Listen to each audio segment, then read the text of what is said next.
game da tsaftar ido ko rigakafi ga matsalar ido domin kar a samu raunin gani yayin da shekaru suka zo, ko kuma magance ciwon ido ko glaucoma, hawan jinin ido ko amosanin ido ko wata matsalar da ta addabi mutum a ido ko yana akan ido ko hakiya, ka sayo asalin si'itir ka daka shi luƙuiƙui ya zama gari, sai ka nemi kwallin ithmudi sai ka haɗe su waje ɗaya ka gauraya su ka dinga yin kwallinsa kullun da daddare in zaka kwanta. irin rigakafi kenan zaka yi kamar yadda manzon Allah sallallahu alaihi wasallam ya koyar. To sai ka dinga yin haka kullum da daddare in zaka kwanta, da safe in ka tashi zaka ga ya fito maka da duk wani kwantsa da wani datti da yake cikin idonka. Akalla a wata ka dinga yin shi sau 2 in idonka lafiyan shi lau.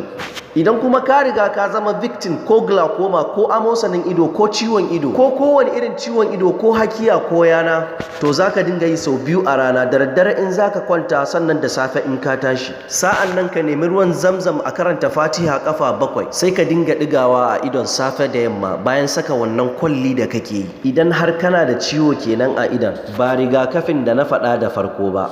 Matsalar rashin ido ko rashin gani ko makanta in dai ba idon ya tsiyaye ba, in aka yi amfani da wannan hanya da na faɗa, da izinin Allah za a samu fa'ida mai fa'idantarwa. Sunna ne kula da ido. Manzon Allah sallallahu alaihi wasallam ya ce, alaikum bi ithmudi, ina muku bishara da wannan kwalli na ithmudi, yana maganin ido, yana ƙara ƙarfin gani ga idanu. Saboda haka yawanci mu ne muke barin sunnan manzon Allah sallallahu alaihi wasallam, shi yasa muke shan wahala. Wannan sadaka ne kyauta na ba ma wanda yake fama da ciwon ido ko yake so yayi rigakafi, yayi amfani da wannan bayani nawa, insha Allah zai samu biyan bukata. Domin neman ƙarin bayani ko tambaya akan cututtukan da ba wannan ba kadai, ana iya tuntuɓa ta akan lambar waya kamar haka ko tura min saƙon WhatsApp